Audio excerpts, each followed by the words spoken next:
A child's scream echoes through the cold halls of Clegane Keep as flames consume his face. Years later, that same boy, now a man, stands in the heart of a burning city, locked in combat with the monster who made him. Between these two moments of fire lies a lifetime of violence, unexpected mercy, and the slow transformation of a beast into something resembling a hero. This is the story of Sandor Clegane, the Hound, the most brutal warrior in Westeros, who somehow found honor without ever wearing the white cloak, a man who served kings he despised, protected a girl he claimed to hate, and died, saving a soul while destroying his own demons. But here's what the songs won't tell you. The moment when the fiercest dog in the Seven Kingdoms walked away from everything, the reason why a little girl refused to grant him mercy, and the words he spoke that saved her life while condemning his own. From the torture of a burned child to the legendary Clegane Bowl, from Joffrey's monstrous guard to Arya Stark's unlikely protector, this is the complete journey of a man who rejected every vow of knighthood, yet became more honorable than those who wore the title.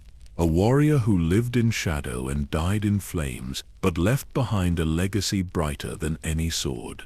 Tonight we uncover every scar, every choice, every moment that shaped the Hound into legend.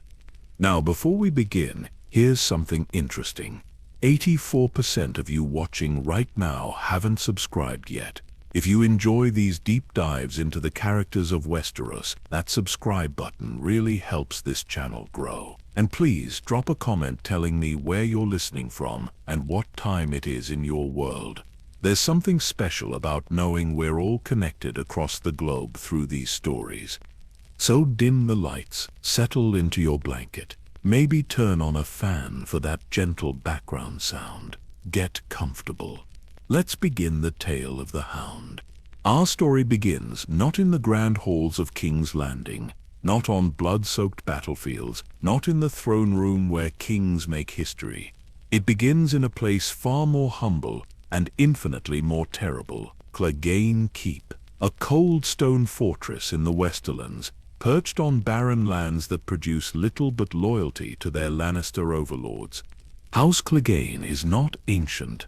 They are not great lords with histories stretching back to the Age of Heroes. They are a young house raised to nobility only 3 generations ago, when the Clegane grandfather saved Lord Tytos Lannister from a lioness, losing a leg and 3 dogs in the process.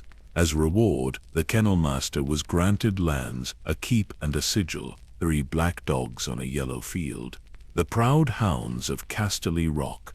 But by the time our story begins, those proud hounds have bred something darker. The keep itself is unremarkable. Grey stone walls, a modest great hall, stables that smell of hay and horse sweat, tower rooms where cold wind whistles through the shutters on winter nights. It sits in lands that few would envy, watching over farmers and shepherds who break their backs working soil that yields just enough to survive. It is here that 2 brothers are raised, Gregor, and Sandor Clegane. Gregor, the eldest, is a giant even in youth, massive shoulders, hands like sledgehammers. A boy who grows into something monstrous, not just in size, but in temperament. Even as a child, servants whisper about his rages, animals that go missing, the way he breaks things, hurts things, simply because he can. Their father watches his eldest son with something between pride and fear, never quite sure which emotion should win. Sandor is different, smaller though still large by normal standards, gentler at least by comparison. A boy of perhaps 7 or 8 years when our story truly begins, he still has innocence in his eyes. He still believes in the stories of brave knights and their noble quests. He plays with wooden swords and dreams of tournaments, of honor, of glory. He does not yet understand that honor is a lie told by the powerful to control the weak. The keep is quiet. Most days, Their mother moves through halls like a ghost, speaking little, enduring much. Their father drinks more than he should, carries the weight of serving greater houses, of never quite being enough. Servants do their work with heads down, especially when Gregor is near. Young Sandor spends his days in the yard, practicing with dulled blades under the master-at-arms. He tends to the horses which he loves for their honest simplicity, and sometimes when no one is watching, he plays with toys, carved wooden figures, knights on horseback, simple pleasures of childhood. On one particular autumn day, with leaves turning gold and red beyond the keep's walls, Sandor finds a wooden knight in his brother's chambers, beautifully carved, painted in bright colors, the kind of toy that captures a young boy's imagination completely. He should have known better than to touch anything belonging to Gregor. But he is only a child, and children make mistakes that cost them everything. The wooden knight fits perfectly in Sandor's small hands. He turns it over, admiring the craftsmanship. Someone spent hours carving the details. The horse's mane, the shield emblazoned with a golden lion, the lance held at perfect angle. Young Sandor kneels on the floor of his brother's chamber, lost in imagination. The knight charges across the stones, defeats dragons, saves maidens, wins tourneys. He doesn't hear Gregor's footsteps in the corridor. The door crashes open. Sandor looks up, wooden knight, still clutched in his fingers. For a moment, the world seems to stop. Gregor stands in the doorway, filling it completely. His face darkens with rage that seems to come from somewhere deeper than the present moment, somewhere primal and volcanic. That's mine. The words are flat, cold, more terrifying than any scream. Sandor tries to explain. He was just looking. He'll put it back. He's sorry. The words tumble out in a child's panic, but they mean nothing. They never meant anything. Gregor crosses the room in 3 strides. His hand closes around Sandor's thin arm like an iron shackle. The hearth burns in the corner of the chamber. Coals glowing red and orange, heat radiating across stone. Gregor drags his younger brother toward it. Sandor's feet scramble against the floor. He drops the wooden knight. It clatters across stone. Forgotten now, meaningless compared to what comes next. Please, the word chokes out of Sandor's throat. Please, I'm sorry, please. Gregor's face shows nothing, not anger anymore. Something emptier, something that will haunt Sandor for the rest of his life. The absence of anything human. Just will, just power, just because he can. The heat from the coals washes over Sandor's face. He tries to pull back, but his brother's grip is absolute. Then Gregor shoves his face into the brazier, holds it there against the burning coals. The pain is beyond description, beyond any scale a child's mind can process. Fire-consuming flesh, skin bubbling and melting. The smell of his own body burning. Sandor's scream, tears from his throat, animal and raw. He thrashes, but cannot break free. Gregor holds him there. 3 seconds, 5 seconds, an eternity compressed into moments that will never end. Servants rush in, drawn by the screaming. Their master appears in the doorway, face going pale. He shouts for Gregor to stop. Moves to pull him away. Only then does the mountain release his little brother. Sandor collapses to the floor. His hands go to his face instinctively, then pull away from the agony of touching ruined flesh. He can't see from his right eye, can't feel anything but burning. The world dissolves into red pain. His mother's wailing sounds distant. The maester being summoned, people moving around him like shadows. All he knows is fire. All he will ever know, in some part of himself, is fire. The maester works through the night, salves and bandages, milk of the poppy to dull the screaming, that nothing can truly help. The damage is absolute. The right side of Sandor's face is destroyed. From forehead to jaw, ear partially melted, eye socket warped, skin that will heal into thick, twisted scars, a permanent mask of horror that he'll wear every day for the rest of his life. He drifts in and out of fever dreams. Sometimes he sees Gregor standing over him, sometimes his mother crying, sometimes just darkness and flame. When he finally wakes, truly wakes, everything has changed. His father tells the story carefully.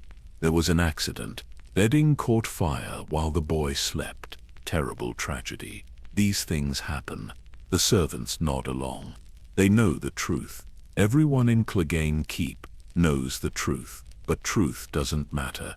When speaking it means losing everything. Their lord cannot admit his eldest son tried to kill his youngest, cannot admit he's raising a monster, cannot risk the judgment of Tywin Lannister, whose favor keeps House Clegane fed and protected. So the lie becomes official. Gregor faces no consequences, receives no punishment, continues living in the same keep, eating at the same table, while his brother heals from wounds he inflicted. Sandor learns his first real lesson about the world. Justice is for those with power. The strong do what they wish. The weak endure what they must. All the songs about noble knights protecting the innocent are beautiful lies. His brother burned his face off over a toy and walks free. That's the truth of the world. The first time Sandor looks in a polished glass, he doesn't recognize himself. The boy who played with wooden knights is gone. In his place, something twisted, monstrous. Other children will recoil from him now. Adults will look away. He'll spend his life watching people flinch when they see his face. Something in him breaks during those long weeks of healing, not just his body. The part that believed in goodness, the part that trusted in justice, the part that dreamed of honor and glory, all of it burns away, leaving only bitter ash. If he looks like a beast, he'll become one. Better to be feared than pitied. Better to make people afraid before they can show disgust. Better to be the monster they see rather than beg them to look deeper. The wooden knight lies somewhere in Gregor's chamber, forgotten. Sandor never touches a toy again, never speaks of what really happened, never expects justice or mercy or kindness from a world that has none to offer. The boy dies in those flames. The Hound is born, and he will spend decades becoming exactly what that moment made him, until, impossibly, something begins to change. But that story comes later, much later. Much later. First he must become the thing everyone fears. 10 years pass. Sandor grows. His body fills out with muscle and height until he stands only slightly shorter than his brother. His skill with sword and axe exceeds almost every fighter in the Westerlands, but the scars remain, thick twisted tissue covering the right side of his face. A permanent reminder. He lets his hair grow long, partially obscuring the damage. It helps nothing. Everyone still stares. By 17, Sandor enters service to House Lannister directly. The arrangement makes sense. Clegane bannermen have always served Casterly Rock. Tywin Lannister recognizes useful tools when he sees them. This scarred, bitter young man who fights like a cornered bear, who asks for nothing, who obeys every command without question because he believes in nothing worth questioning. Sandor takes his place among the household guards, stands watch in corridors, escorts lordlings on hunts, breaks up tavern fights, work that keeps him fed and armed. He speaks little, drinks much, develops a reputation for brutal efficiency. When Tywin needs someone hurt, Sandor hurts them. When he needs someone frightened, Sandor frightens them. Simple, clean, honest in its dishonesty. Other guards try befriending him at first. They learn quickly. Sandor has no interest in camaraderie, makes no jokes, shares no stories. He does his duty, collects his coin, and drinks alone. The nickname starts somewhere in those early years. The Hound, because he serves like a dog, loyal, vicious, unquestioning. He doesn't reject it, embraces it, actually. Better to be known as a dog than pretend to be something noble. Robert's rebellion erupts when Sandor is 19. The realm tears itself apart over a prince who stole another man's betrothed. Sandor rides south with Lannister forces, sees his first real battle at the Trident. Thousands of men crashing together in mud and blood. Knights in shining armor cutting down peasants. Lords fighting for honor while small folk die for their ambitions. The songs make it sound glorious. The reality is butchery. Sandor kills his first men there, a northerner with ice in his beard. A Riverlander boy who can't be more than 16. An old knight whose expensive armor means nothing against an axe to the neck. They die. He lives. That's all that matters. Afterward he watches knights congratulate each other on their bravery, watches them divide the spoils, watches them toast their honor, while servants clean blood from their swords. He understands completely now. Knights are killers with better publicity. The vows mean nothing. The ceremony means nothing. Every pretty word about protecting the innocent and defending the weak dissolves the first time it becomes inconvenient. They're all dogs, they just wear better collars. When someone suggests Sandor accept knighthood for his service in the war, he refuses. They're confused. Don't you want the honor, the title? He looks at them with something between pity and contempt. There is no honor. There are only killers who admit it, and killers who lie. The war ends. Robert takes the throne. Tywin returns to Casterly Rock wealthier and more powerful than before. Sandor continues his service, now with more coin and better quarters. He's known throughout the Westerlands, feared in King's Landing. The Hound of the Lannisters, useful, reliable, terrifying. Then comes a new assignment. Prince Joffrey, Robert's eldest son, needs a sworn shield, someone who will protect him absolutely. Someone with no illusions about nobility or honor, someone who understands that duty means obeying, regardless of personal feelings. Tywin chooses Sandor. The Hound becomes the prince's shadow. Joffrey is 12 years old, blonde, beautiful, rotten to his core. Sandor recognizes it immediately. The same emptiness he saw in Gregor's eyes that day, by the fire, the casual cruelty, the enjoyment of others' pain, but smaller, weaker. This boy will never be physically dangerous himself. He'll need men like Sandor to make his cruelty manifest. The prince tortures cats for amusement, slaps servants who don't move fast enough, demands people be punished for imagined slights. Sandor stands nearby during all of it, says nothing, does nothing. It's not his place to judge. He's a dog. Dogs obey their masters. That's the bargain. But something bothers him. Some last shred of the boy who believed in protecting the weak. He buries it deep, drinks more, focuses on the duty. Joffrey is awful, but that doesn't matter. Everyone is awful when you look close enough. At least the prince is honestly awful. No pretense, no false virtue. Years pass in King's Landing. Sandor becomes a fixture, 7 feet of scarred muscle standing behind a prince. He knows every corridor of the Red Keep, every tavern in Flea Bottom, every brothel where he can drink himself into oblivion without conversation. People give him wide berth. Fine, he prefers it. His reputation grows beyond simple fear. Stories spread. The Hound killed 5 men in a tavern brawl. The Hound broke a man's arm for insulting Joffrey. The Hound drinks a barrel of wine and still fights better than any knight. Some true, some exaggerated. He doesn't correct either. Let them think him a monster. Monsters get left alone. Then comes the tournament, the Hands Tourney, celebrating Eddard Stark's appointment. lords and knights from across the realm descending on King's Landing for pageantry and violence. Sandor enters, representing Joffrey. He's good at this, trained his whole life, knows how to read opponents, how to use his size and speed together, how to hurt people efficiently. He wins several tilts, crushes lesser knights. The crowd cheers. He ignores them. This isn't glory, it's sanctioned violence. Slightly more organized than a tavern brawl, nothing more. But during the tournament, something changes, or begins to change. He meets a girl with auburn hair and northern courtesy who looks at him without the usual fear or disgust, just curiosity. And later, he'll face his brother in front of thousands.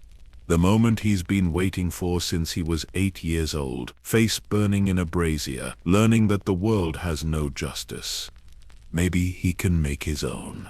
The tournament grounds sprawl outside King's Landing, pavilions in every color, spinners snapping in the wind, thousands gathered to watch men hurt each other for glory. Sandor finds the whole thing absurd. Knights preening in polished armor, ladies throwing flowers, everyone pretending this is noble rather than brutal. But he participates because Joffrey commands it. The prince wants his dog to win, so the dog fights. Sandor's matches are efficient. He doesn't showboat or taunt, rides hard, hits harder, splinters lances against shields, knocks opponents from horses. No artistry, just effectiveness. The crowd seems disappointed by the lack of flair. They want spectacle. He gives them competence. That gap between expectation and reality defines most of his life. Between tilts, he stands near Joffrey's pavilion. The prince sits with his mother and siblings, with Sansa Stark, Eddard's eldest daughter. Sandor notices her immediately, not because she's beautiful, though she is, northern beauty, red hair, blue eyes, courtesy that seems genuine rather than practiced. She watches the tournament with wonder, still believes in the songs, still thinks knights are heroes. She catches him staring. Instead of looking away in fear or disgust, she meets his eyes, then speaks, asks his name, thanks him for protecting her brother Joffrey, who deserves no protection and offers nothing worth guarding. Sandor grunts something non-committal. She smiles, anyway, calls him brave. The word irritates him. Brave. He's not brave. Bravery implies risk for something worthwhile. He's just good at violence. But something in her innocence pulls at him. She shouldn't be here, shouldn't be promised to Joffrey. This city will destroy her. The prince will destroy her. And Sandor will stand by and let it happen because that's what he does. He walks away before saying something he'll regret. The tournament continues. Knights fall. Bones break. The crowd cheers. Then comes the moment everyone remembers. The mountain rides. Gregor, knighted. Despite being a monster, Sir Gregor Clegane, the title makes Sandor's lip curl. His brother faces Loras Tyrell, the Knight of Flowers, beautiful boy, in beautiful armor. Everything Gregor isn't. The first tilt ends poorly for Gregor. His horse acts up, stumbles, ruins his approach. It happens sometimes. Horses are animals. They have bad days. Any reasonable person accepts this. Gregor is not reasonable. He dismounts, draws his greatsword, beheads his own horse with one massive stroke. The animal collapses. Blood pools across the sand. The crowd gasps. Even these people, accustomed to violence, are shocked. Loras removes his helmet, begins to thank Gregor for the match. The mountain swings his sword at the boy's head. Sandor moves without thinking, grabs his shield and blade, vaults the railing, sprints across the sand, interposes himself between Gregor and Loras. Just as the greatsword descends, steel crashes against steel. The impact shudders through his arm. He sets his feet and pushes back. The brothers face each other for the first time in years. Gregor's eyes show nothing. No recognition, no emotion, just target assessment. Sandor feels something hot in his chest. Not fear, anticipation, all those years of training, growing stronger, learning to fight for this moment. They trade blows. Gregor's strength against Sandor's speed. The mountain powerful but ponderous. The Hound smaller but faster. They circle, strike, block. The crowd roars, but Sandor hears nothing except his own breathing and the ring of swords. Every impact sends vibrations through his bones. Every near miss brings them closer to one of them dying. Then Robert's voice booms across the grounds, commanding them to stop. In the name of the king. Sandor hesitates. Gregor doesn't. Swings one more time. Sandor barely blocks. They stand there, weapons locked, until Gregor finally sheathes his blade and walks away. Just walks away, like nothing happened. Like he didn't just try to murder a boy and his own brother. The crowd erupts in applause. They think it was planned. Entertainment. They understood nothing. Loras thanks Sandor profusely, calls him true and brave. Sandor shrugs him off. Didn't do it for gratitude. Didn't even plan it. Just instinct. Maybe anger. Maybe the chance to finally fight back against Gregor. Whatever the reason doesn't matter. Now, later, Sansa finds him, says he was truly brave, that he saved Sir Loras. Sansa tells her killing is the sweetest thing there is, tries to shatter her illusions. Make her understand what he really is. She looks at him with something like pity, something like understanding. It unsettles him more than her fear would have. Eddard Stark watches from the royal box. The new hand of the king. Honorable to a fault. Everyone knows it. Sandor respects him despite himself. Here's a man who actually believes the things he says, keeps his word, protects those weaker than himself. Everything a knight should be. Everything no knight actually is. Except maybe Ned Stark. The tournament ends. Sandor returns to duty, but something shifted during those moments in the sand. Facing Gregor, protecting someone, being called brave by a girl who still believes in heroes, small cracks forming in thick armor. Then comes the command that will haunt him. Find the butcher's boy. Joffrey wants him punished, and Sandor, good dog that he is, obeys. The days following Ned Stark's appointment grow darker. Sandor watches the political machinery of King's Landing grind the honorable man down. Watches Joffrey's cruelty escalate. Watches Cersei's manipulations tighten. He stands in throne rooms, guards corridors, does what he's told. The weight of it accumulates like stones in a sack.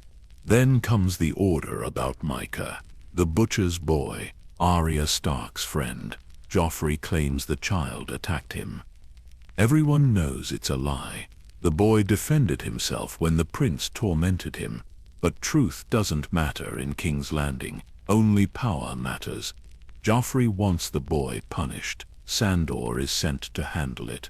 He finds Micah on the road, terrified, running, just a child who got caught in the games of princes. Sandor could let him go, claim he couldn't find him. But he doesn't. He kills the boy quickly, cleanly, tells himself that's a mercy, brings the body back draped over his horse. Ned Stark looks at him with something worse than hatred. Disappointment, like he expected better. Sandor wants to laugh. Better? From him? The Hound. Everyone knows what he is. There's no better hiding beneath the scars and loyalty.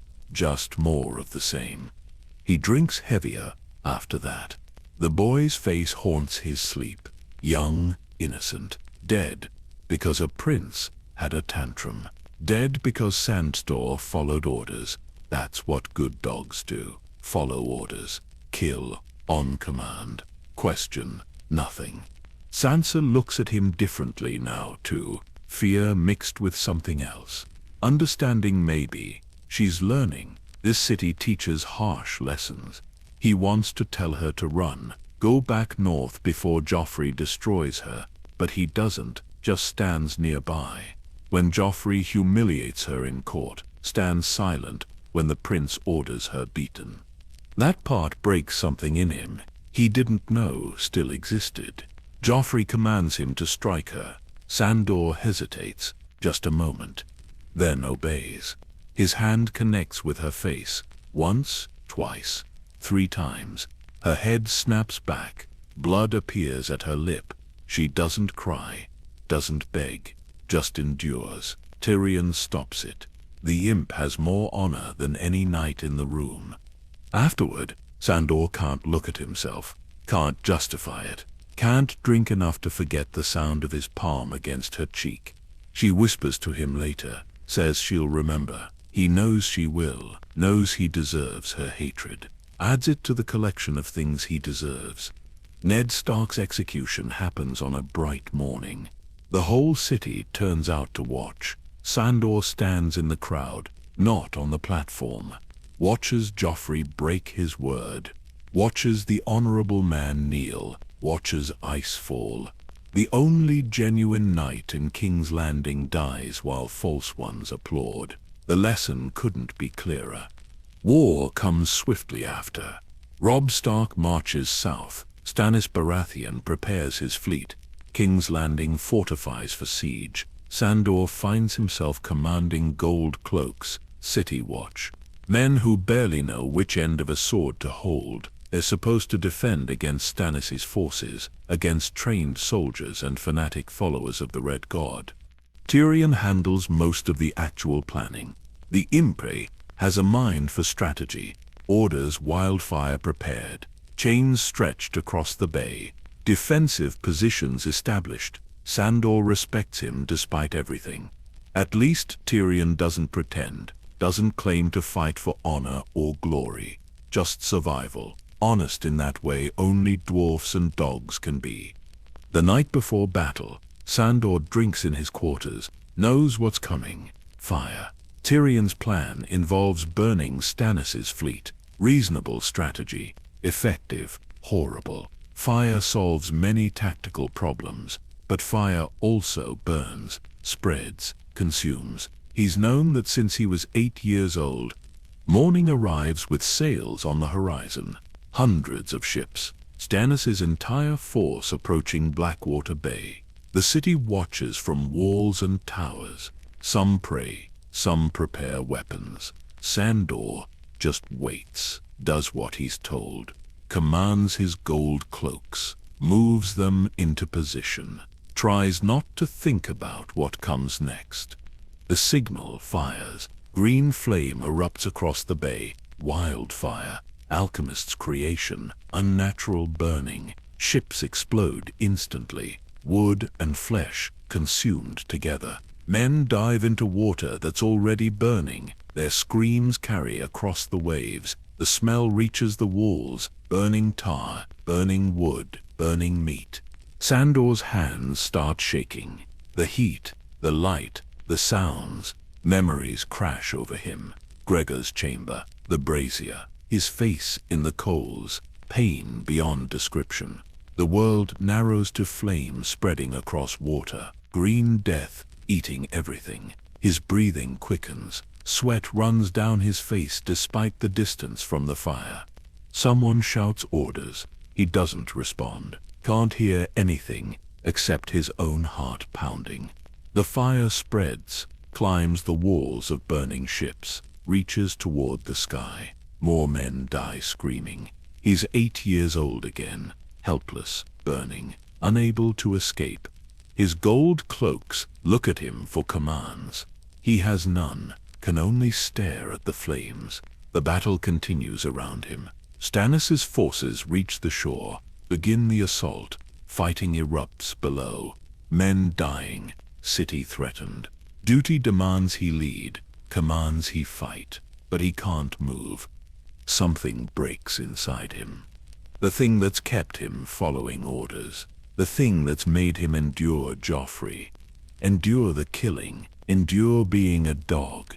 It shatters completely. He drops his sword. walks away from his post, away from the battle, away from everything. Gold cloaks shout questions. He ignores them, moves through chaos toward the Red Keep. Men run past carrying weapons, carrying wounded, carrying orders. None of it matters. Nothing matters except getting away from the flames, from the duty, from the collar. He finds wine in the keep, drinks straight from the bottle, wanders halls he's guarded for years, ends up near Joffrey's chambers.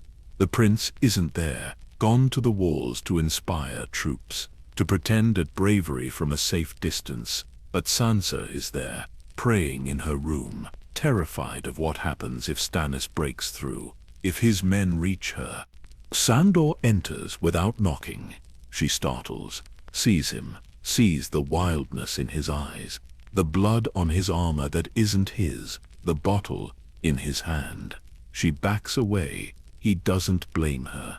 He makes an offer he never planned to make, words tumbling out, drunk and desperate. He'll take her north, get her out of King's Landing, away from Joffrey, away from this burning hell, back to Winterfell, back to whatever family she has left. He'll keep her safe, protect her, not as a dog, as something else, something almost human. She stares at him, doesn't understand. He pulls his hair back, shows her his scars fully, makes her look at what Gregor did, tells her the real story, the burning, the lack of justice, the truth about knights and vows and honor, everything he's never told anyone. His face bare, his offer genuine, for the first time in his life, wanting to protect someone not because he's ordered to, but because she deserves protecting, because she's good in a way this city destroys, because maybe saving her redeems something in him. She refuses, too frightened, too uncertain. He understands. He's a monster, asking a maiden to trust him. The songs don't end that way. He doesn't force it, just tells her to keep her song, keep her illusions as long as she can, leaves her there. Walks out of the Red Keep, out of the city, away from everything he's been for years. No plan, no destination, just gone. The Hound deserts.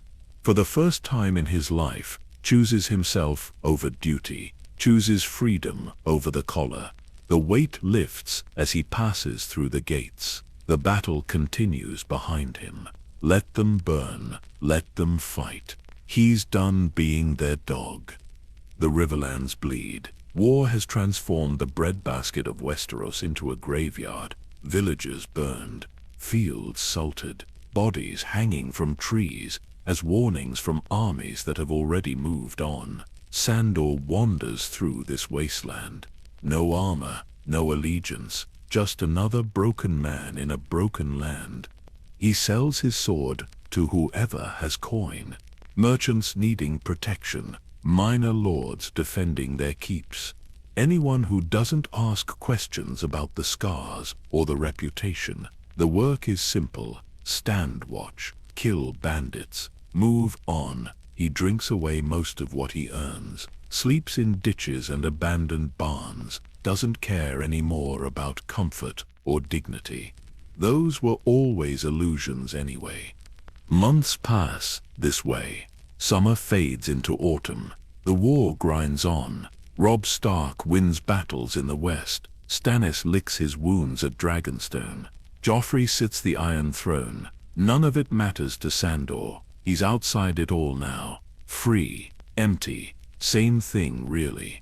He makes the mistake of getting drunk in the wrong inn. Some hole near the God's Eye. Warm fire, cheap wine. He should have known better, should have stayed alert. But exhaustion and alcohol dull instincts. Men surround him before he can react. Not soldiers, not bandits, something else.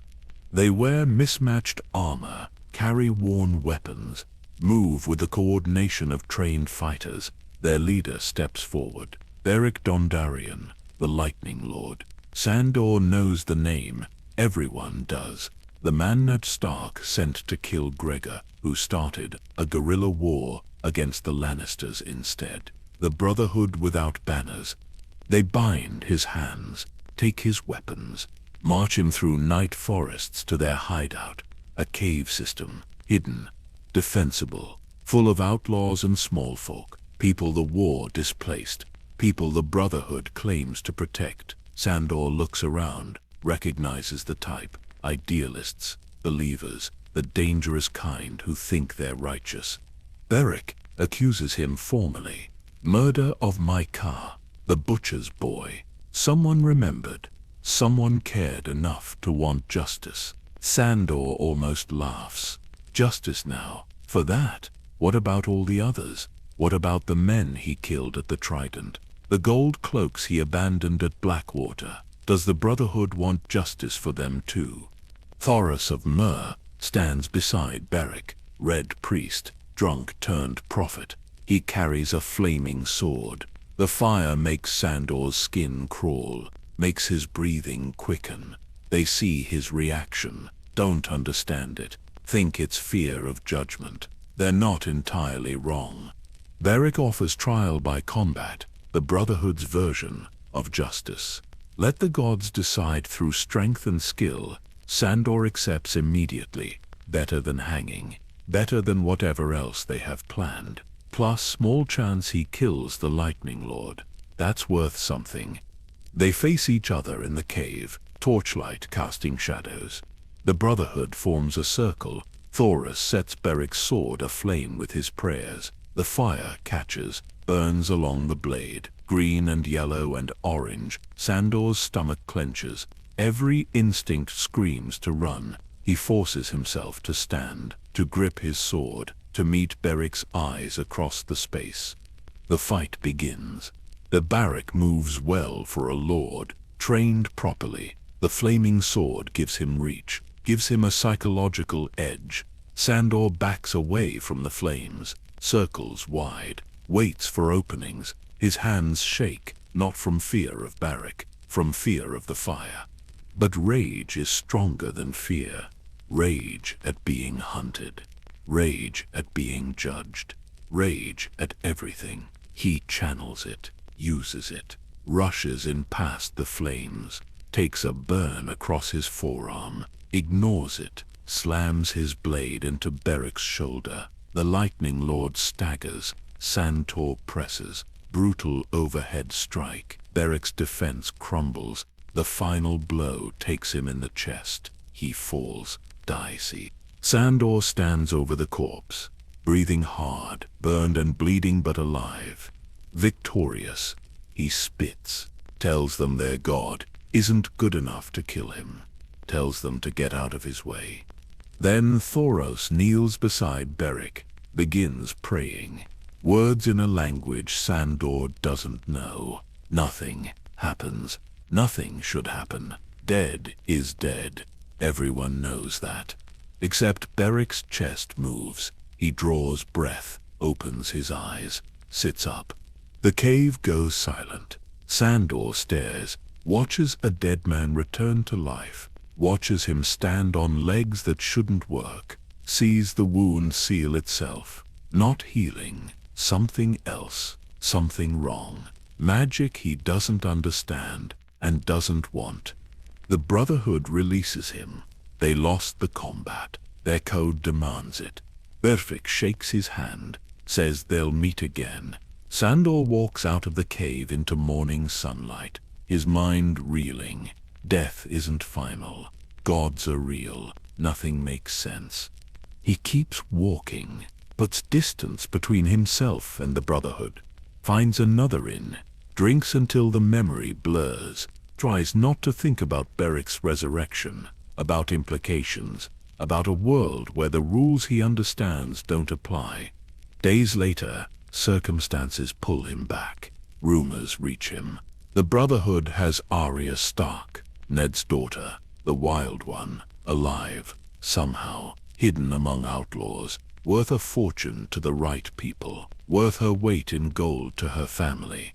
Sandor tracks them, follows at a distance, waits for his chance, finds it one night when they're distracted, grabs the girl before anyone can stop him, throws her over his horse.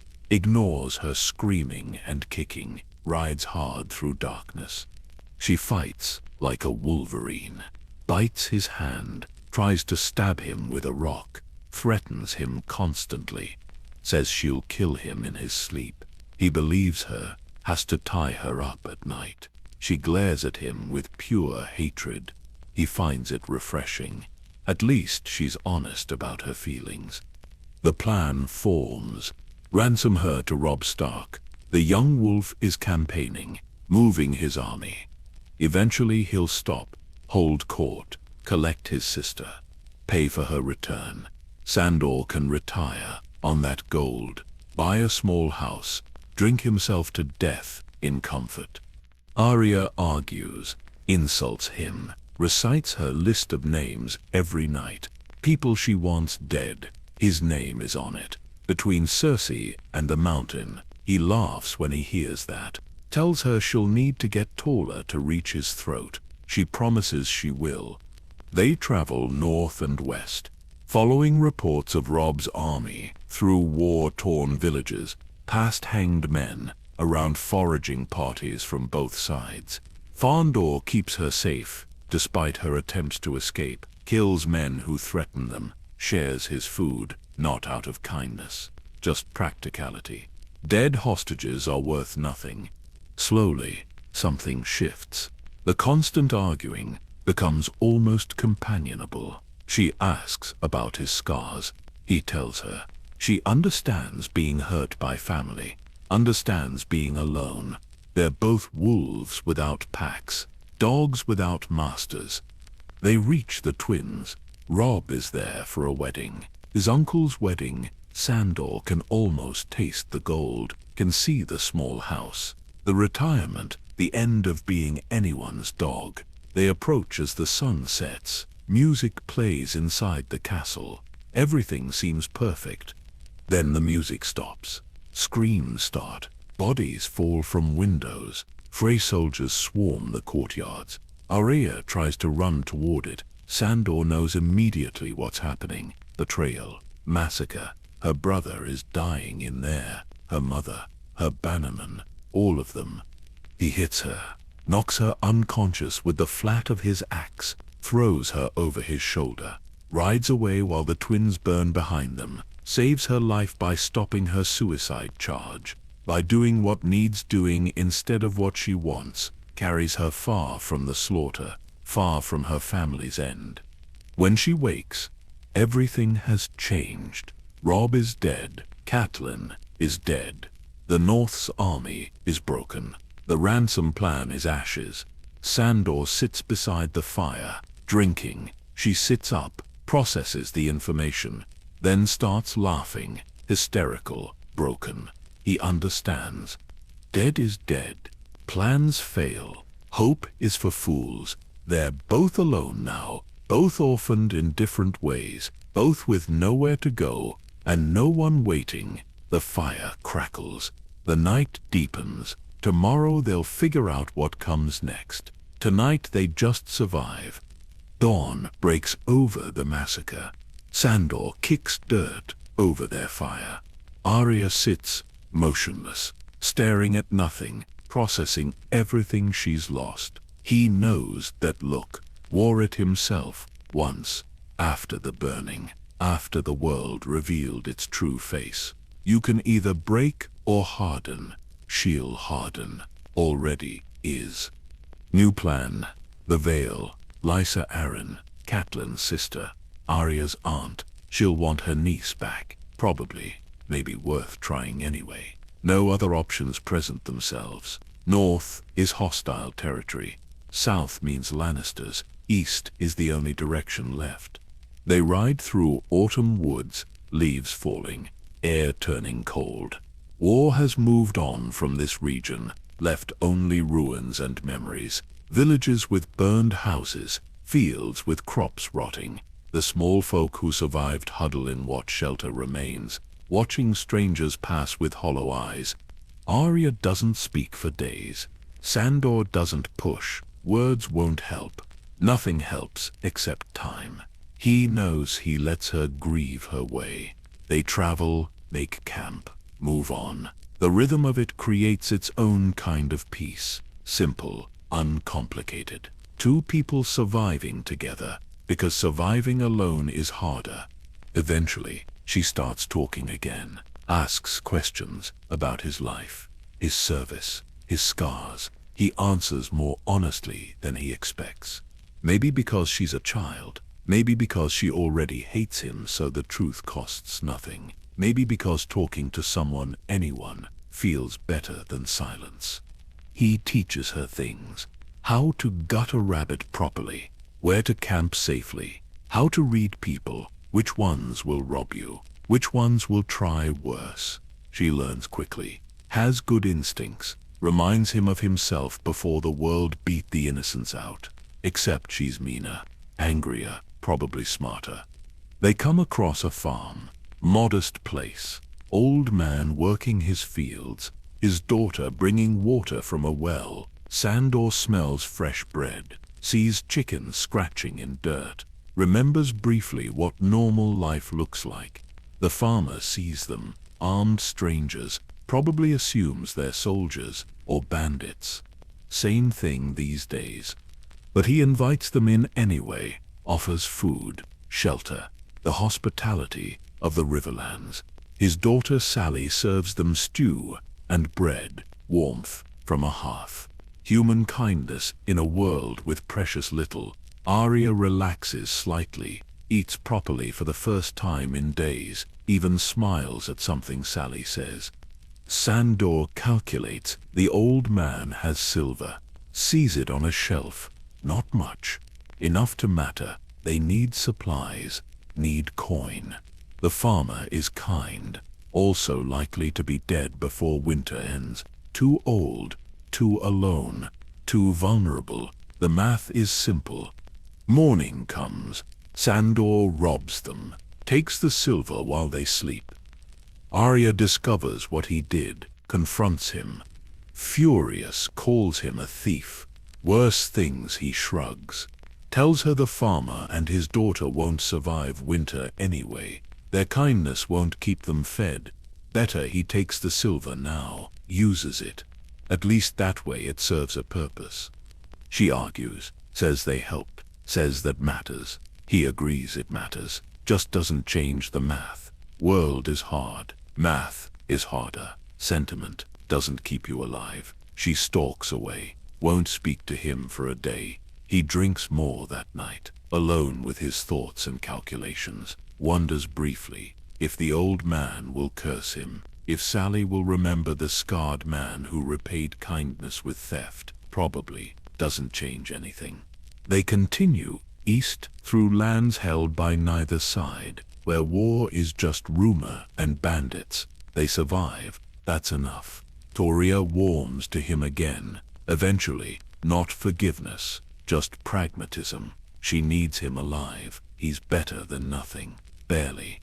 One evening they find an inn, rare thing, still operating, still serving food and drink. Sandor decides to stop. Needs a proper meal, proper drink, proper roof. Arya follows reluctantly. Doesn't like enclosed spaces full of strangers. Smart instinct.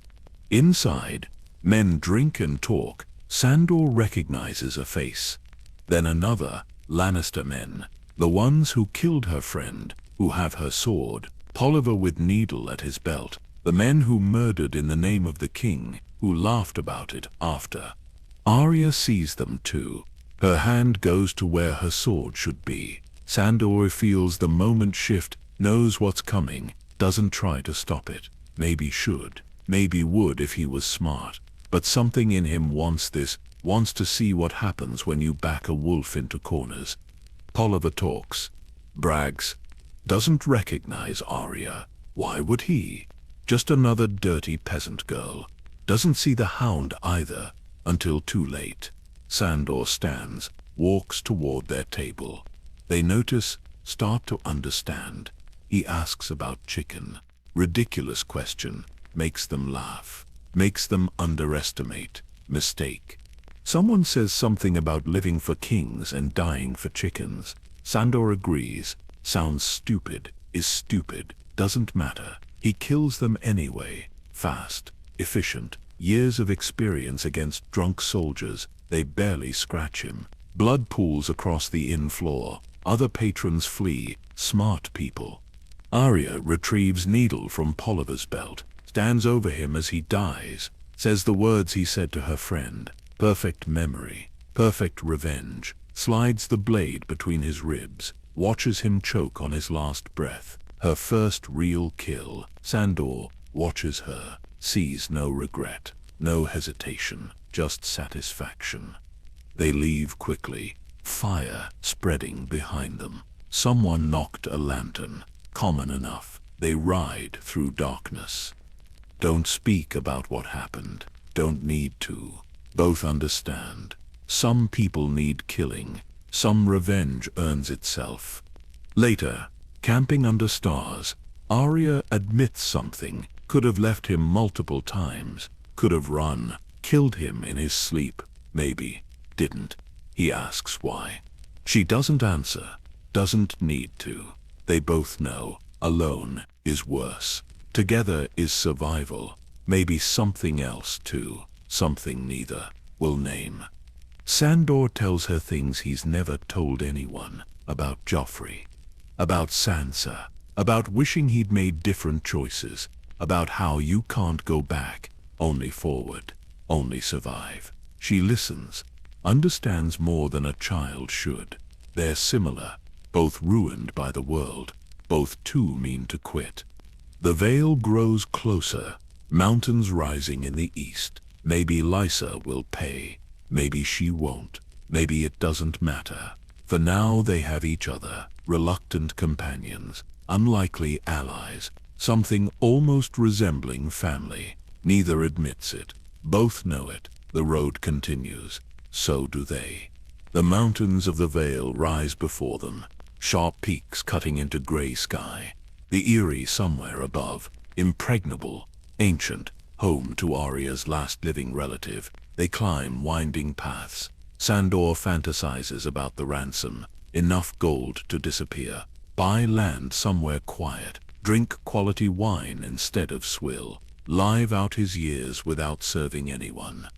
They reach the bloody gate, steep approaches, narrow passes.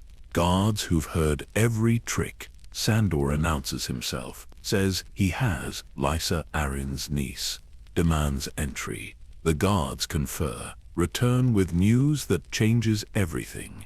Lady Lysa died 3 days ago, fell through the moon door, tragic accident. Her son rules now under the protection of Padya Baelish. Very sorry. Perhaps try again later.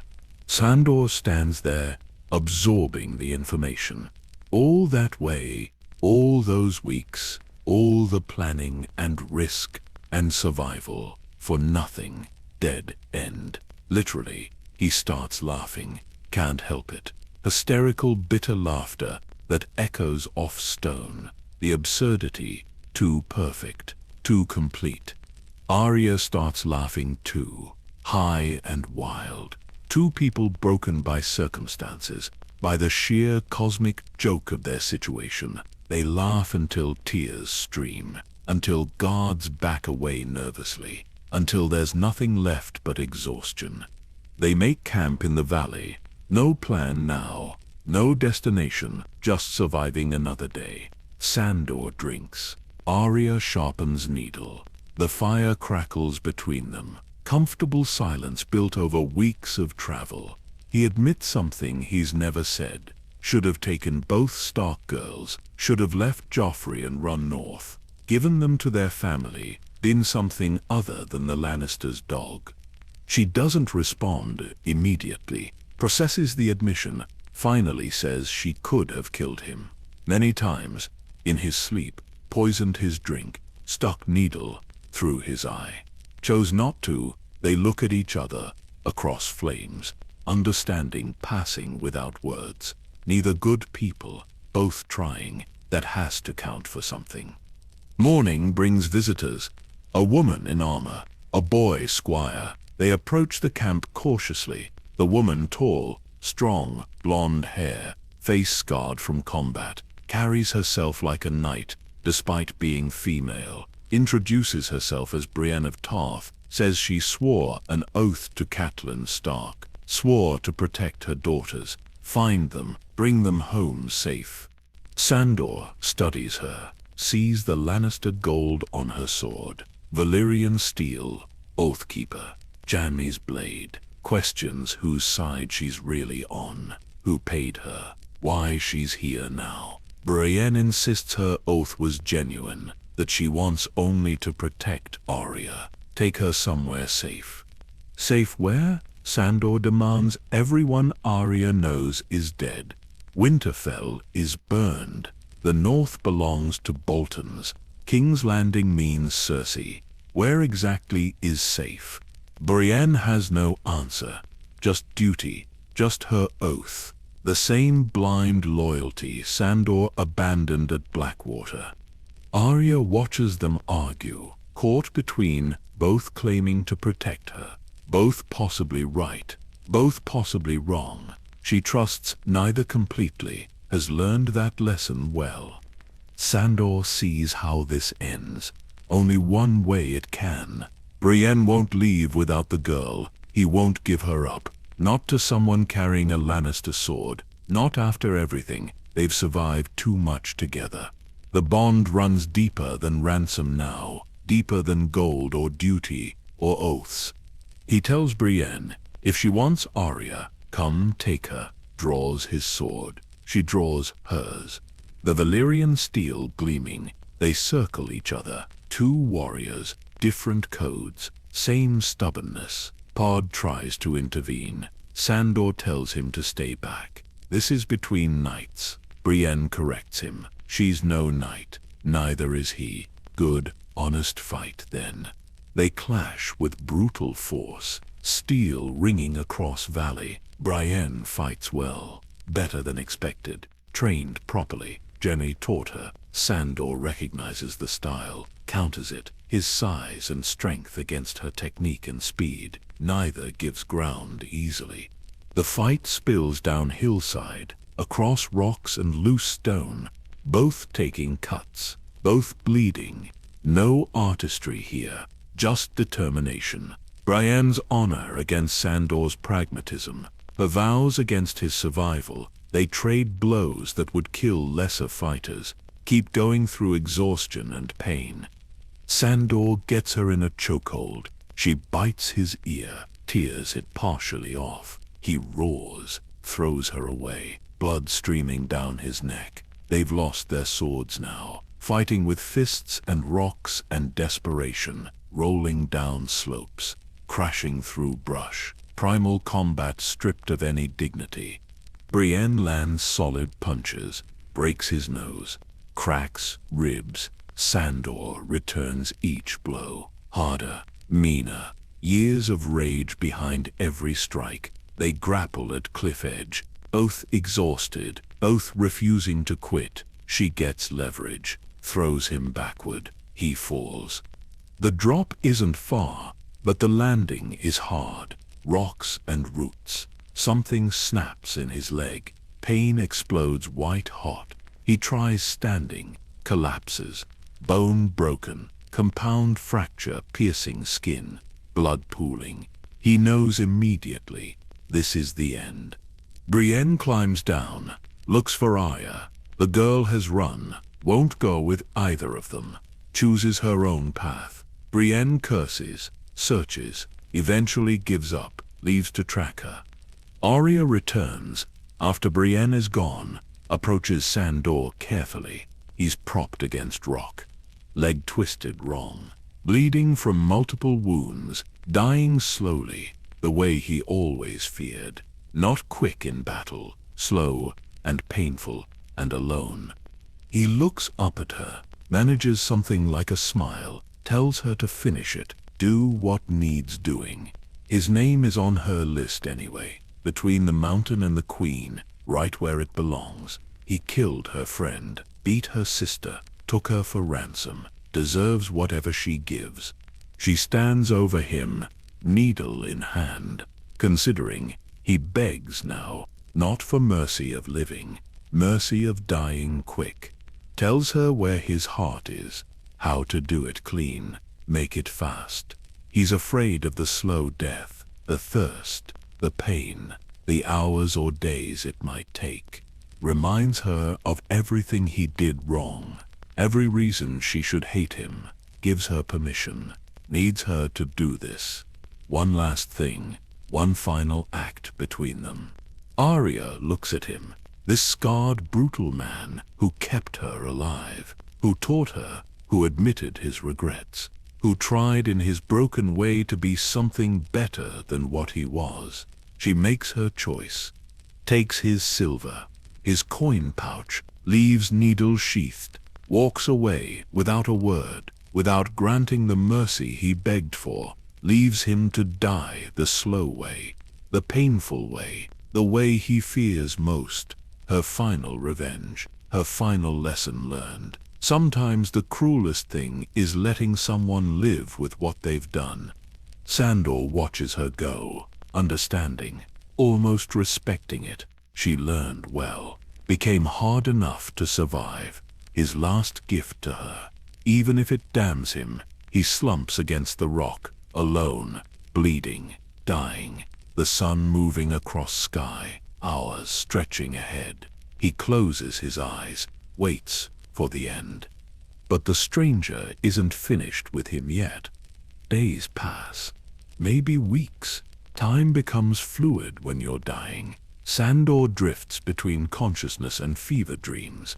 Sometimes he sees Gregor standing over him, sometimes Joffrey, sometimes the faces of men he killed, Micah's young, terrified eyes, the old farmer he robbed, Sansa's bruised face. They parade through his dying mind, witnesses to his failures. He should be dead, knows it. Infection alone should have finished him, the exposure, the dehydration.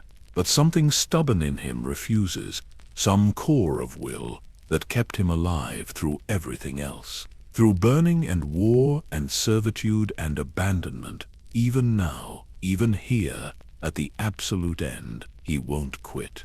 Voices penetrate the fever, real ones, hands touching him, lifting, pain so intense, he blacks out, wakes to gentle rocking, being carried. Makes no sense. Dreams, maybe.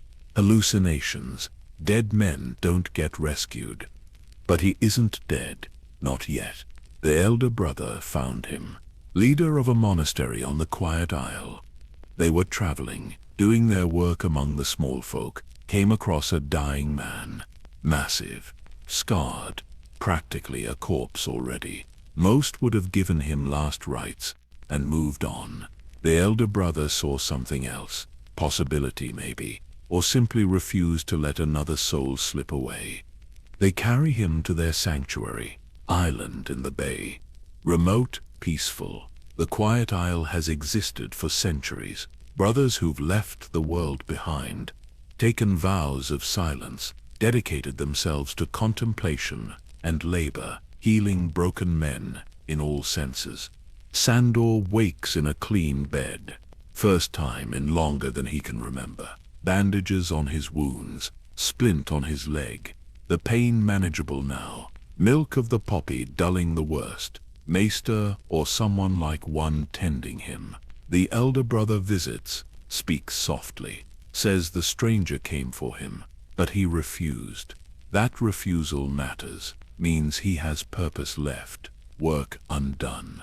Sandor doesn't believe in purpose, in meaning, in divine plans. But he's alive. Against all probability, that has to mean something, even if he doesn't know what.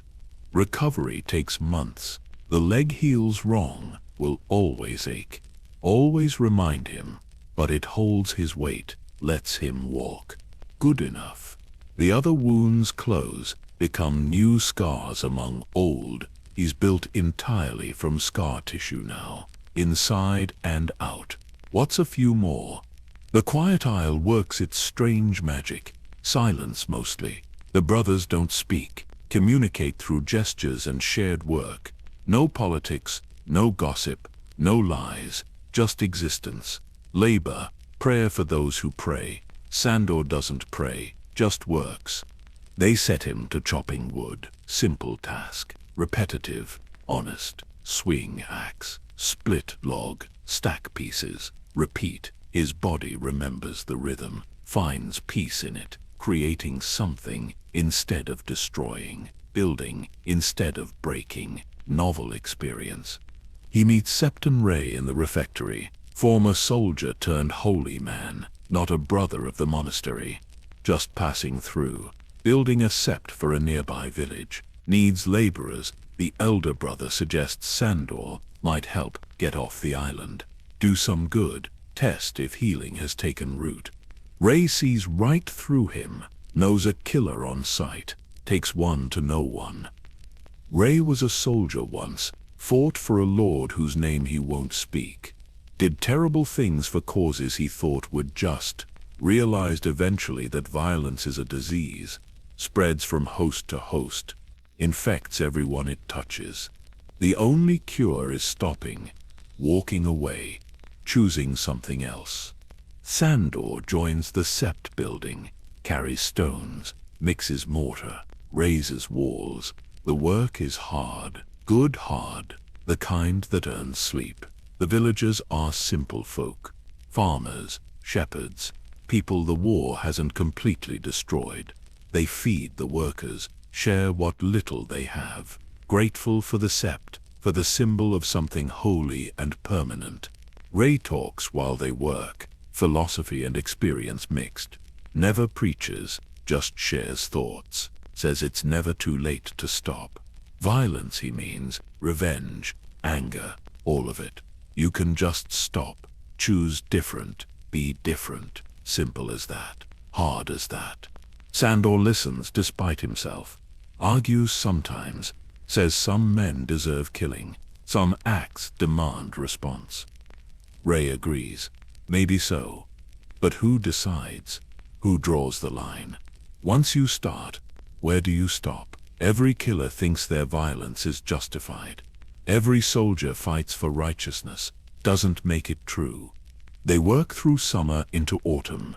The sept takes shape, walls rise, roof beams laid, almost finished. The villagers celebrate, bring extra food. Children play around the construction, old women pray. Sandor finds himself almost content, almost peaceful, strange feeling, uncomfortable in its unfamiliarity. Ray asks him one evening what he's running from. Sandor doesn't answer, doesn't need to. Ray knows, says running is fine, everyone runs, but eventually you stop, turn around, face what's chasing you, or spend your whole life fleeing. Choice is always there, always yours. Sandor considers it, wonders what facing it would even mean. Gregor is still alive, still serving Cersei, still unpunished. Joffrey died, but that wasn't Sandor's hand. Sansa survived, despite him, not because of him. Arya is God's nowhere, probably killing people. What would facing any of it accomplish? He doesn't get time to decide. The choice gets made for him. Men arrive at the sept, hard men, outlaws claiming to be brotherhood, demand food, resources, protection money. Ray refuses, says they have nothing, says violence won't be met with violence, tries to reason, appeals to their better nature.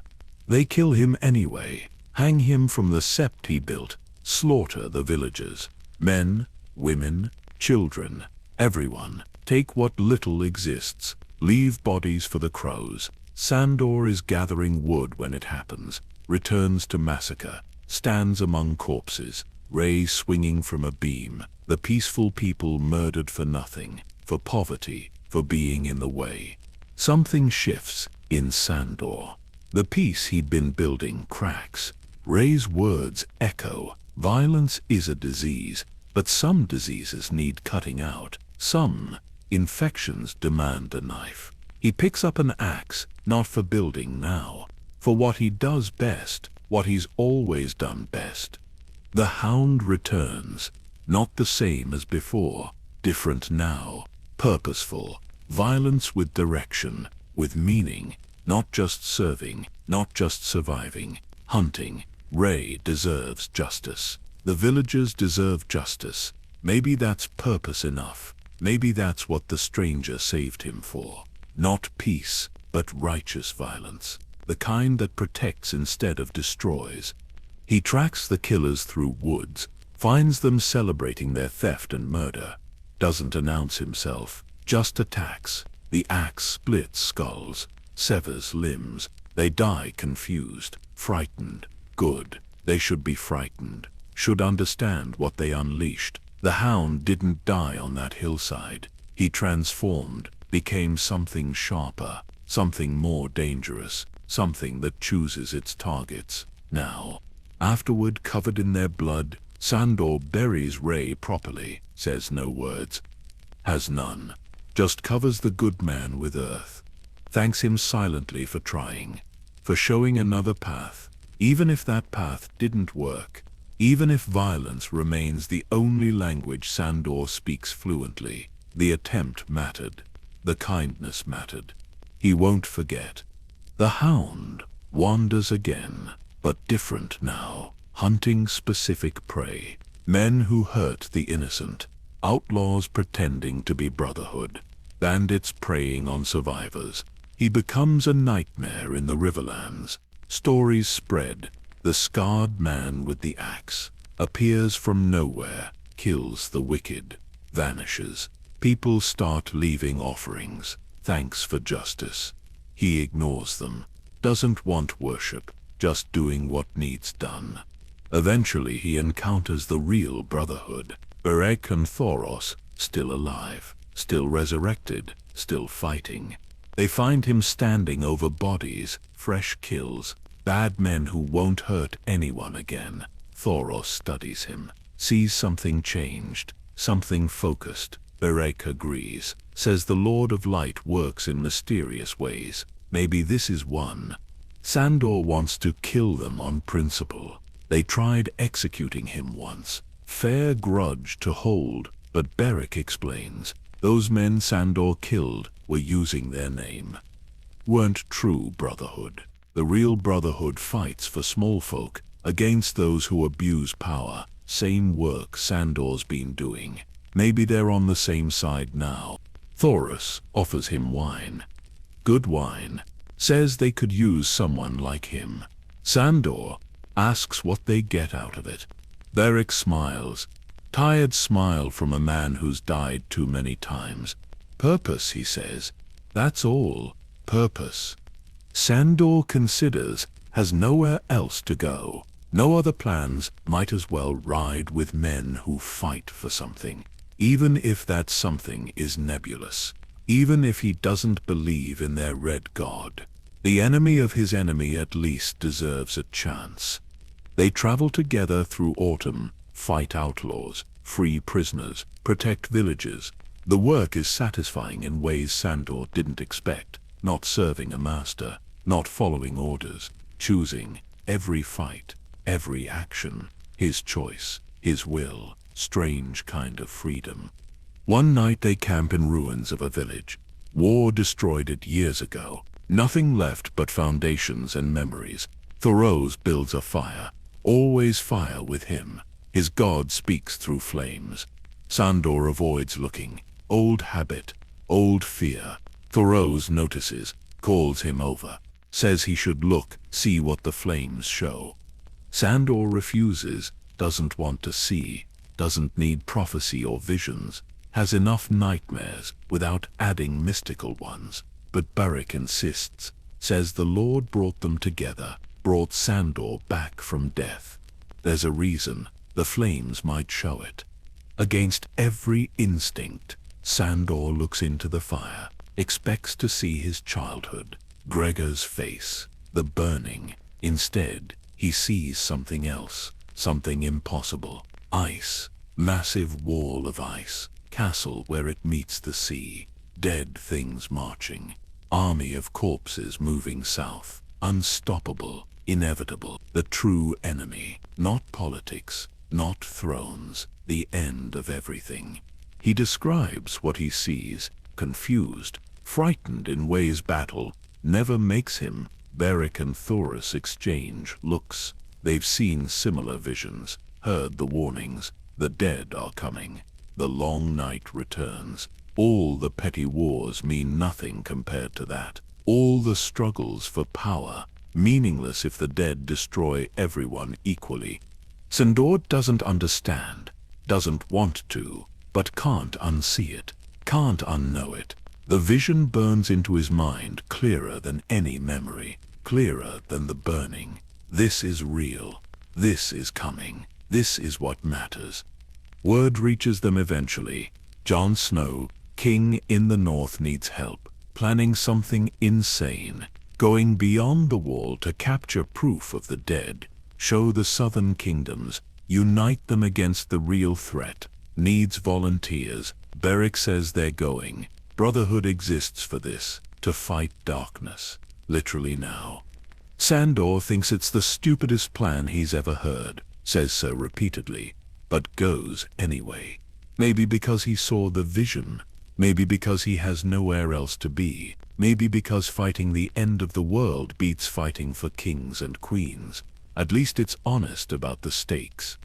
They travel north to Eastwatch, meet the others volunteering. Jon Snow, serious, honorable like his father. Tormund Giantsbane, wildling warrior, too friendly, too loud. Jorah Mormont, exiled knight seeking redemption. Everyone broken in different ways, everyone choosing to fight anyway. Tormund takes interest in Sandor immediately, asks about Brienne. The big woman who fights, says she's magnificent, clearly infatuated. Sandor tells him she'll kill him. Tormund grins, says what a way to go. They develop strange camaraderie, both outsiders, both pragmatists, both survivors.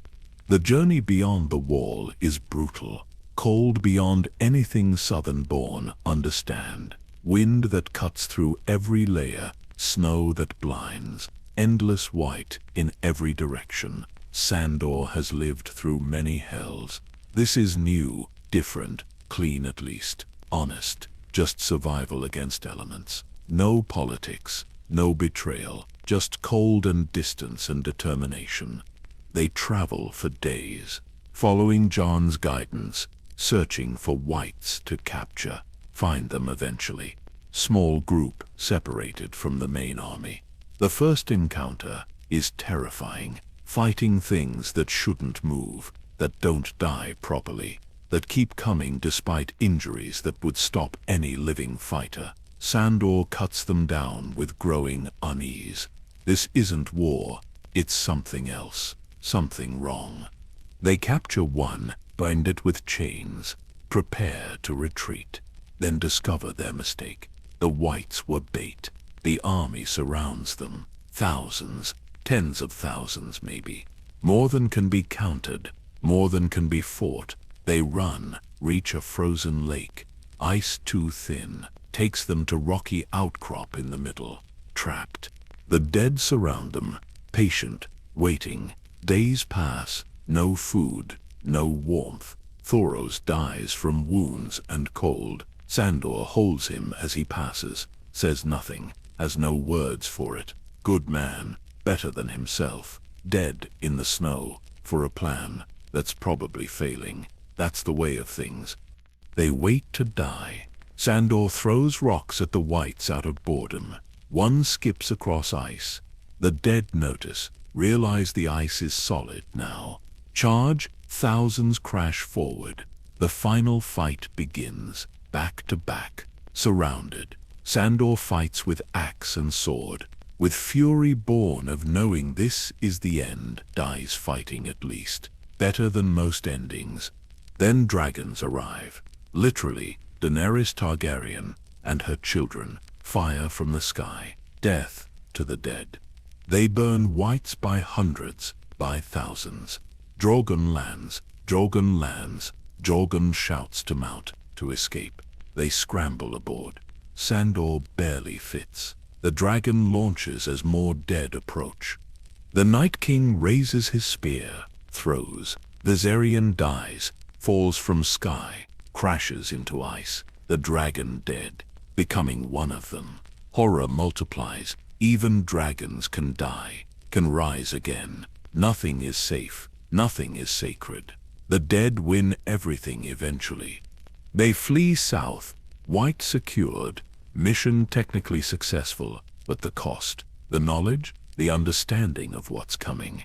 Sandor sits silent on the ship, processing. He's fought men all his life, killed dozens, hundreds maybe, never feared them. Just other killers, other survivors. But this army that doesn't eat or sleep or negotiate, that just marches south, consuming everything, that actually terrifies him. Purpose crystallizes. Not revenge, not survival, not gold or glory or anything petty. Stop the dead, however possible, whatever it costs. Because if they don't, nothing else matters. Every other problem, every other conflict, meaningless compared to the army of the dead. For the first time in his life, Sandor Clegane fights for something bigger than himself, and somehow, impossibly, it feels right. The ship carries them south to King's Landing, the city Sandor abandoned years ago, the place where he served and suffered and finally broke. Returning feels wrong, like stepping backward into a life he escaped. But the dead don't care about his comfort, don't care about anyone's past. They're coming regardless. The living need to unite or die separately. The Dragon Pit meeting assembles everyone who matters. Cersei on her throne, Jaime beside her, Euron Greyjoy playing at being dangerous, Jon and Daenerys presenting their case, Tyrion trying to negotiate the impossible. Sandor stands with the northern delegation, carries the crate containing their proof. The white inside scratches and hisses, dead thing that won't stay dead. Perfect metaphor for everything. Then he sees his brother. Gregor stands behind Cersei, Kingsguard armor, white cloak, silent, still, not quite alive anymore. Qyburne's creation. The mountain that rides transformed into something worse. Undead in a different way. Puppet on strings. Monster made more monstrous through science, instead of ice magic. Their eyes meet across the dragon pit. Brothers separated by death and undeath and everything between. Sandor feels nothing at first. Then everything. Rage buried for decades. Fear from childhood. Hatred earned through burning. All of it surfaces. Demands release. Demands resolution. He walks forward. Slowly. Every step deliberate. Stops a few meters from Gregor. "You remember me," he says. Not a question, statement of fact. Gregor doesn't respond. Can't maybe. Whatever Qyburne did removed speech. Removed everything except violence and obedience. But something in the ruined face suggests recognition. Suggests memory still exists somewhere in the horror. "Yeah," Sandor continues. "You do. That's good. You know who's coming for you. You've always known. This isn't how it ends for you, brother. This is just the waiting. The real end comes later, when everything else is done, when all the other enemies are dead. Then it's just us, like it should have been from the start." Gregor doesn't react. Cersei tells Sandor to step back. He ignores her, keeps staring at his brother, at the thing his brother became, promises silently what words can't convey. "I'm coming, not today, but soon, be ready." The meeting proceeds. They release the white. Chaos erupts. Even Cersei looks frightened. Good. Everyone should be frightened. The dead don't negotiate, don't take prisoners, just consume. The southern kingdoms need to understand that, need to prepare. Though whether Cersei will actually help remains uncertain. She's always been about herself, about power. The dead threaten power. That might be enough. Sandor leaves King's Landing again. Returns north with Jon's forces. The long night approaches. Everyone can feel it. Winter has come. real winter. The kind that kills, the kind that ends civilizations. They gather at Winterfell, last stronghold, last hope. Armies from every kingdom, every house, every creed, united for the first time in living memory, united by necessity, by terror, by the alternative being extinction. The dead arrive on a frozen wind, thousands, hundreds of thousands, more than anyone imagined, more than seems possible. They crash against Winterfell's defenses like a tide, endless, inevitable. The living fight with everything, fire and steel, dragonglass and desperation. Sandor fights among them, kills whites by the dozen, protects those around him, saves lives without thinking, without counting, just fighting, just surviving. The battle stretches through the night, through exhaustion, through hope, and into something darker. He sees Arya during the chaos, woman now, deadly, moving through whites like a dancer, like death herself. Their eyes meet briefly. She nods. He nods back. No words needed. They survived, both of them, against everything. That has to count for something. The living win, barely. The Night King falls. His army crumbles. Dawn breaks over Winterfell and corpses. So many corpses, but the living remain, broken, traumatized, alive. They've won the war that matters. Now comes the war that doesn't, the one for the Iron Throne, the one Sandor doesn't care about anymore. But Daenerys cares, marches south with her remaining forces. Jon follows reluctantly. Sandor goes because he has unfinished business. One more fight, one more death, owed. The debt to his childhood, the promise made in the dragon pit. Gregor waits in King's Landing. That's reason enough. The city burns before they even breach the walls. Daenerys loses herself, becomes what she swore she wouldn't. Tyranny dressed in liberation.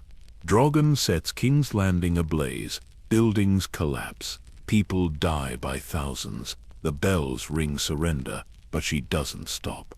Can't stop. The fire consumes everything, destroys what they came to save. Sandor enters the Red Keep as it burns, the castle collapsing around him, stone and flame. Everything ending. Arya follows. She wants Cersei dead, has wanted it for years. Her list nearly complete, just one name left. He understands completely. Revenge drives her like it drove him, like it still drives him toward Gregor. They climb stairs through destruction, debris falling, heat rising, the keep dying around them. Sandor stops on a landing, turns to face her. She looks at him confused, wondering why he's stopping, why he looks at her like that, like goodbye. If you come with me, you won't come back, he tells her. Simple truth. No poetry, no drama, just fact. The path he's walking leads one direction, down into fire and death, into finishing what started when he was 8 years old. He's ready for that end, earned it, deserves it maybe, but she doesn't. She argues, says she's come this far, says she needs this, needs Cersei dead, needs completion. He shakes his head, knows that feeling, knows where it leads, has lived it his entire life. Look at me, he says, you want to be like me. She stops, really looks at him, sees what she'd become, what revenge costs, what living for death does to a person. He spent 40 years chasing this moment, 40 years building toward killing his brother. It hollowed him out, made him cruel, made him alone. She doesn't have to do the same, doesn't have to waste her life on hate. Sandor, she says. First time she's used his real name. Not Hound, not dog, Sandor. Like he's a person, like he matters. It breaks something in him, something that needed breaking. He tells her to go, get out, live, find something other than revenge, something other than death. She hesitates, thanks him. turns away, runs toward life instead of death, toward the docks, toward the talks, toward the horse, toward whatever comes next. He watches her go, feels something like pride, like peace. He saved her, not from danger, from herself, from becoming him. That's worth more than killing Cersei, worth more than anything. She'll live, she'll find her own path. That's enough, that's everything. Sandor turns back to the stairs, climbs toward his brother. The keep burns hotter, ceiling collapses behind him. Ahead, everywhere, doesn't matter. Only one direction now, only one destination. The throne room where Gregor waits, where he's always been waiting. His brother stands alone. Cersei fled. Qyburn dead. Just the mountain, just the monster. Sandor draws his sword. This is it. Everything he's lived for, everything he's survived for. 40 years building to this moment. No words now, words are past. Just brothers, just violence, just the end. They fight in the burning keep. Gregor's undead strength against Sandor's lifetime of skill. The mountain powerful, unstoppable, feels no pain, knows no fear. But Sandor knows him, knows his rhythms, his patterns, knows how he moves because he's fought this fight in his head 10,000 times. They trade blows that shake stone, that crack walls, that would kill normal men. Gregor impales him. Straight through the gut. Sandor keeps fighting, pulls himself closer along the blade, gets inside Gregor's reach. The mountain pulls the sword free, stabs again. Again Sandor refuses to fall, refuses to die before finishing this. Gregor removes his helmet. The face beneath is horror, rotted, decayed, purple and black, eyes dead. This isn't his brother anymore, just meat and magic, just a corpse that walks. But it's enough, enough to end, enough to destroy. The mountain's hands close around Sandor's head, massive fingers finding eye sockets, beginning to crush, like he did to Oberyn, like he's done to others. Sandor screams, pain beyond measurement, skull cracking, vision going red then black. But he doesn't let go, wraps his arms around Gregor, uses the last of his strength, drives forward. They crash through the wall together, through stone weakened by fire, out into open air, falling. The brothers plummet together, into the inferno below, into the flames consuming the keep, into the fire that defined both their lives, that made Sandor what he was, that ends both of them now. Sandor feels the heat, feels the flames catch, consume. The fear tries to surface, but he pushes it down. This is right. This is just ending where it started. In fire, with Gregor, the cycle completing. The debt paid. Not just his debt, everyone's. All the people Gregor hurt. All the innocents, the butcher's boy, the farmers, the small folk, justice delayed but delivered, through fire, through sacrifice, through choosing to end it finally. They hit the flames. The impact breaks bones, burns flesh, kills them both. The mountain dies for real this time. No resurrection, no magic, just death, proper death, deserved death. Sandor dies beside him, dies free, dies having chosen his end, dies having saved Arya, dies having faced his greatest fear, dies a better man than he lived. Not by much, but enough. The Red Keep collapses, buries them both, fire and stone. The Clegane brothers gone. The violence ended, the cycle broken. No more dogs, no more monsters, just men who were and aren't anymore. The world will be better without them. Sandor knows that, accepts it, welcomes it even. His last thought is of Arya, of her running toward life, of saving someone instead of destroying, of being worth something after all. Not much, but something. The flames take him, the pain fades. The Hound dies, Sandor Clegane dies. The scared boy burned long ago, finally finds peace, finally rests. Above the ruins, the sun rises on a changed world. The war ends, the throne melts, the wheel breaks. Arya sails west, carrying his lessons. Jon goes north, carrying his example. The people rebuild, carrying the memory of those who fought, who died, who chose sacrifice over survival. In time, the songs will tell of Clegane Bowl, the legendary fight between brothers. They'll make it glorious, make it heroic, get most of it wrong. But that's fine. Sandor never wanted songs, never wanted glory, just wanted the burning to stop, the fear to end, the debt to be paid. He got all three in fire with his brother at the end of everything. Sometimes that's all a broken man can hope for. Sometimes that's enough. The flames die. The smoke clears. The Hound howls no more. But what he protected lives on. That has to count. That has to matter. That has to be enough. Rest. Now, warrior.